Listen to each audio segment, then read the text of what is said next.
Hello guys, gawa tayo ng chakoy po. Ito po ay ginagawa sa probinsya namin. Chakoy po kung tawagin. Yan po halo-halo na po ang flour tsaka yeast. Hindi ko nasabot amin. Naglagay po tayo ng 2 egg. Ang yeast po yung dry yeast po.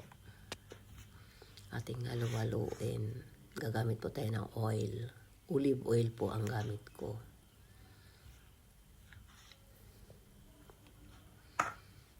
At gagamit din po tayo ng milk. Nilagay tayo ng sugar. Mga 4 tablespoon lang po ang aking nilalagay para hindi masyadong matamis.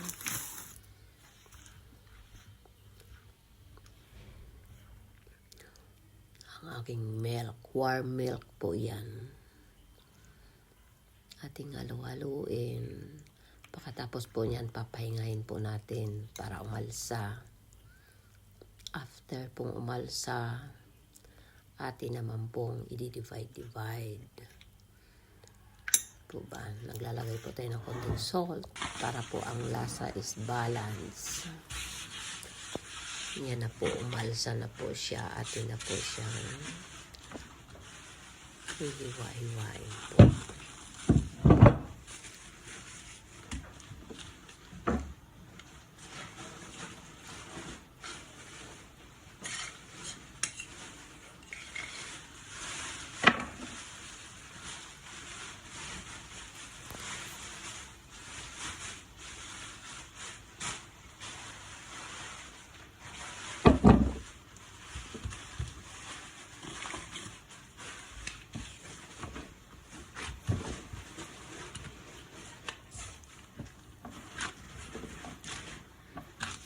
Ito lang po, simple.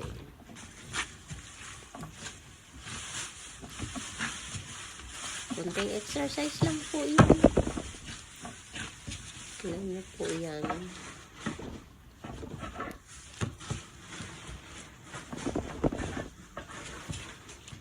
Then, slice po natin. I-divide po natin sa maliliit na.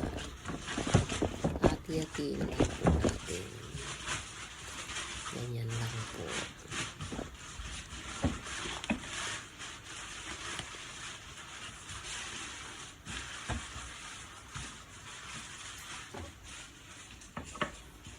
Yan pong hiniwa ating i-rest po ulit.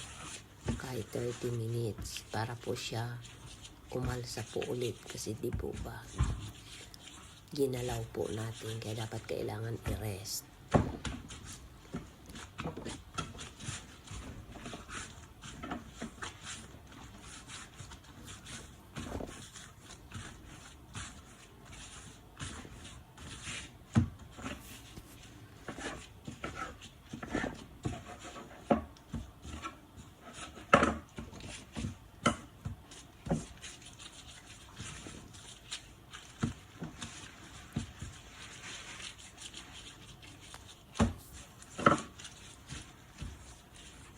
Para tayo po may pang merienda.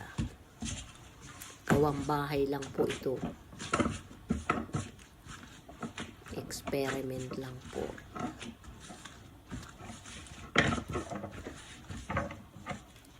Ito po ang mabenta sa aming probinsya nung ako po yung nag-aaral ng high school.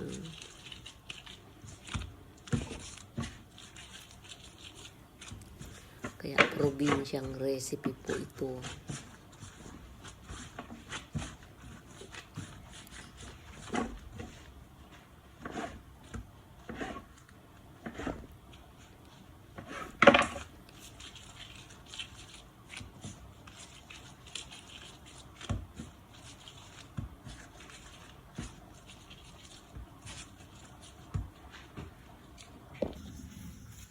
Ayan na po, atin na pong i-fold.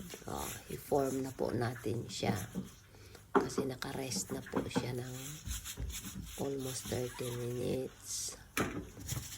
Lalagay po natin siya dyan. Then, papahingahin po natin kahit 15 minutes. Saka po natin ipa-fried. Kung gusto nyo rin po i-oven, kung ano po ang preferred nyo, kahit sa air fryer, lagyan po ng konting oil.